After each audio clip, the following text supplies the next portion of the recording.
नमस्कार दोस्तों, आज हम चर्चा करेंगे उस गुड़ सियासी खेल की जिसकी पटकथा सत्ता के गलियारों में चुपचाप लिखी जा रही है। आरएसएस का अगला प्रमुख कौन होगा? क्या मोहन भागवत की जगह दत्तात्रेय होसबोले लेने वाले हैं? और अगर ऐसा हुआ तो क्या ये बदलाव आरएसएस की आत्मा में बदलाव का संकेत होगा या मोदी के मास्टर स्ट्रोक का हिस्सा?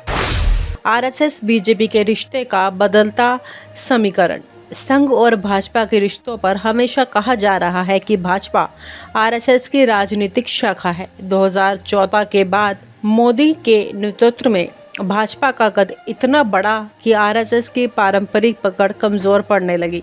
संघ का प्रभाव सीमित होने लगा और सत्ता का केंद्र सीधे प्रधानमंत्री कार्यालय में सिमटने लगा। मोहन भागवत ने कई मौक़ों पर अपनी बात मोदी तक पहुंचाने की कोशिश की, लेकिन नतीजा शून्य। मोदी ने संघ की सलाहों को उतनी अहमियत नहीं दी जितनी पहले दी जाती थी। इस बदलाव ने संघ के अंदर भी हलचल पैदा कर दी है। भागवत का संदेश और मोदी की चुप्पी। 2025 में मोहन भागवत ने एक बयान ने राजनीति में हलचल मचा दी। उन्होंने कहा, जब आपको 75 की उम्र में शॉल उड़ाई जाती है तो समझ लीजिए अब दूसरों को मौका देने का समय आ गया है। ये बात मोरोपंत पिंगले के संदर्भ में की गई थी, लेकिन विपक्ष ने इसे सीधे मोदी पर निशाना मान लिया। कांग्रेस नेता जयराम रमेश ने तुरंत सवाल उठाया, क्या पीएम मोदी भी 75 पार रिटायर होंगे? मोदी ने इस पर कोई जवाब नहीं दिया। ये चुप्पी बहुत कुछ कह रही थी। होसबोले की भूमिका। मोदी का पुल या आरएसएस का नया चेहरा। दत्तात्रेय होसबोले को 2021 में आरएसएस का सरकार्यवाह बनाया गया। वे लंबे समय से संघ के संगठनात्मक काम में सक्रिय रहते हैं, लेकिन 2014 के बाद उनका कद मोदी और शाह के करीब होने के कारण और बढ़ गया। होसबोले को आरएसएस और बीजेपी के बीच सेतु माना जाता है। हालांकि मोदी ने उन्हें कभी पूरी तरह से निर्णय लेने की शक्ति नहीं दी। कई बार होसबोले ने मोदी से नियुक्तियों के लिए सिफारिश की, लेकिन मोदी ने नहीं मानी। मोदी का मास्टर प्लान। चुप्पी में छुपी रणनीति। मोदी हमेशा से अपने फैसले खुद लेने के लिए जाने जाते हैं। आरएसएस के कई सीनियर नेताओं ने मोदी पर दबाव डालने की कोशिश की कि वह 75 की उम्र में पद छोड़ दें, लेकिन मोदी का जवाब था मौन। इस मौन में एक संदेश था, मैं वही करूंगा जो मुझे सही लगेगा। मोदी ने चुपचाप अपनी लॉबी आरएसएस में मजबूत कर ली। इस लॉबी का नेतृत्व दत्तात्रेय होसबोले जैसे नेता कर रहे हैं, जो मोदी के एजेंडे से सहमत दिखते हैं। अगर होसबोले आरएसएस प्रमुख बने तो कल्पना कीजिए, अगर दत्तात्रेय होसबोले आरएसएस प्रमुख बनते हैं तो संघ का क्या होगा? क्या आरएसएस एक स्वतंत्र विचारधारा का संगठन रहेगा या मोदी की रणनीतियों का हिस्सा बन जाएगा? क्या आरएसएस के फैसले अब भाजपा के इशारों पर होंगे? और क्या संघ की पुरानी परंपराएं सिर्फ किताबों में रह जाएंगी? व्यंग यही है कि आरएसएस जो खुद को राजनीति से अलग मानता था, अब राजनीति के हाथों में सिर्फ एक औजार बन सकता है। विपक्ष की प्रतिक्रिया। कांग्रेस और अन्य विपक्षी दलों ने आरएसएस में संभावित बदलाव पर सवाल उठाए हैं। उनका कहना है कि आरएसएस अब भाजपा की कठपुतली बनकर रह चुकी है। विपक्ष का तर्क है कि संघ के निर्णय अब विचारधारा पर नहीं बल्कि सत्ता पर आधारित हो गए हैं। नागपुर से उठी चुनौती। जुलाई 2025। नागपुर।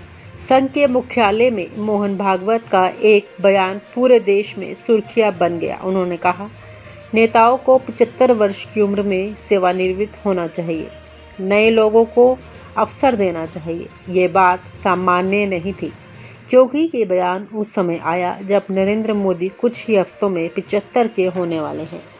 कांग्रेस, शिवसेना, यूबीटी, जेडीयू सभी विपक्षी दलों ने इस बयान को मोदी पर सीधा हमला बताया।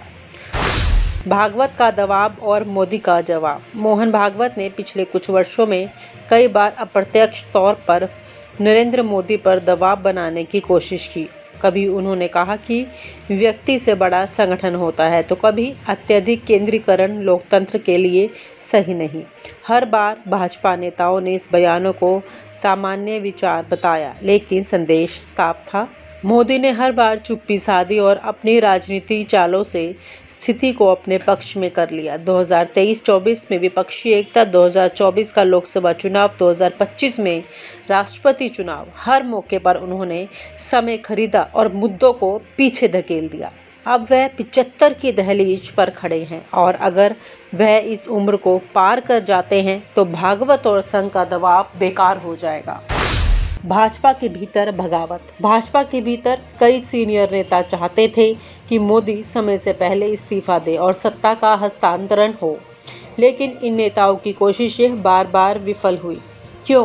क्योंकि मोदी ने हर बार किसी न किसी मुद्दे को आगे रखकर समय बढ़ा लिया। कभी अंतर्राष्ट्रीय सम्मेलन, कभी राज्य चुनाव, कभी राष्ट्रीय सुरक्षा, हर बार नया कारण।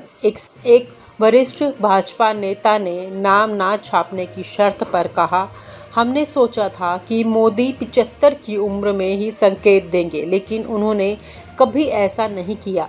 अब वह 75 पार कर जाएंगे तो ये सवाल ही खत्म हो जाएगा। संघ बनाम मोदी विचारधारा की जंग। आरएसएस का मानना है कि संगठन सर्वोपरि है। मोहन भागवत का दबाव इसी विचार से जुड़ा है, लेकिन मोदी ने भाजपा को एक ऐसी दिशा दी है जहां पार्टी का चेहरा संगठन से बड़ा हो गया। संघ के भीतर कई पुराने चेहरे मानते हैं कि भाजपा संघ से दूर हो रही है। भागवत का बयान उसी असंतोष का परिणाम था।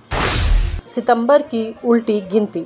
अब 11 सितंबर भागवत का जन्मदिन और 17 सितंबर मोदी का जन्मदिन के बीच की यह अवधि देश की राजनीति के लिए ऐतिहासिक साबित हो सकती है।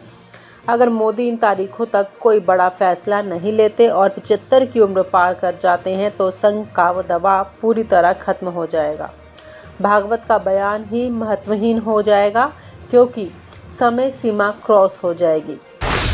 दिल्ली नागपुर का रहस्य। अगस्त 2025 में नागपुर और दिल्ली के बीच लगातार बैठकें हो रही हैं। सूत्र बताते हैं संघ चाहता है कि सत्ता में सामूहिक नेतृत्व लौटे, जबकि मोदी अपनी पकड़ बनाए रखना चाहते हैं। कुछ कहते हैं कि कोई गुप्त समझौता हो सकता है, कुछ कहते हैं कि मोदी चौंकाने वाला निर्णय लेंगे। क्या होगा सितंबर में? अब कुछ हफ्ते बचे हैं। हर दिन अफवाहें, अटकलें और चर्चाएं तेज हो रही हैं। 11 और 17 सितंबर के बीच क्या होगा? क्या भागवत इस्तीफा देंगे? क्या मोदी कई घोषणा करेंगे? या फिर सब कुछ यथावत रहेगा और यह सस्पेंस हमेशा के लिए खत्म हो जाएगा? 75 की दहलीज पर यह कहानी सिर्फ दो व्यक्तियों की नहीं, बल्कि भारत की राजनीति के भविष्य की है। अगर मोदी 75 पार जाते हैं और पद पर बने रहते हैं तो संघ की सारी कोशिशें बेकार हो जाएंगी और भाजपा का चेहरा हमेशा के लिए बदल जाएगा। सितंबर 2025 के बाद का भारत। सितंबर 2025 में दोनों नेताओं की उम्र 75 पूरी होगी। मोहन भागवत 11 और नरेंद्र मोदी 17 सितंबर। ये महज संयोग नहीं बल्कि सत्ता के इतिहास का अहम मोड़ है। अगर मोहन भागवत पद छोड़ते हैं और दत्तात्रेय होसबोले आरएसएस प्रमुख बनते हैं तो संघ का नियंत्रण मोदी के हाथों में आ जाएगा। इससे भाजपा को राजनीतिक लाभ होगा और संघ का चेहरा पूरी तरह बदल जाएगा। सत्ता का सबसे बड़ा खेल। राजनीति में कुछ भी स्थायी नहीं होता, लेकिन एक बात तय है, मोदी चुप रहकर भी खेल के सबसे बड़े खिलाड़ी हैं। मोहन भागवत अपनी रणनीति में पिछड़ गए हैं, जबकि मोदी ने हर चाल सोच समझकर चली। होसबोले ने आरएसएस के प्रमुख बनने की संभावना ये दिखाती है कि आने वाले वर्षों में सत्ता का केंद्र पूरी तरह भाजपा के इर्द गिर्द घूमेगा। दोस्तों, आप क्या सोचते हैं? क्या दत्तात्रेय होसबोले आरएसएस के अगले प्रमुख होंगे? क्या आरएसएस अब अपनी स्वतंत्रता खो देगा और भाजपा का हिस्सा बन जाएगा? और आप हमसे जुड़े रहने के लिए सब्सक्राइब करें YouTube पर, फॉलो करें Twitter पर और लाइक करें Facebook पर। और ज्यादा जानकारी के लिए आपको टाइप करना होगा सिर्फ न्यूज़ नशा।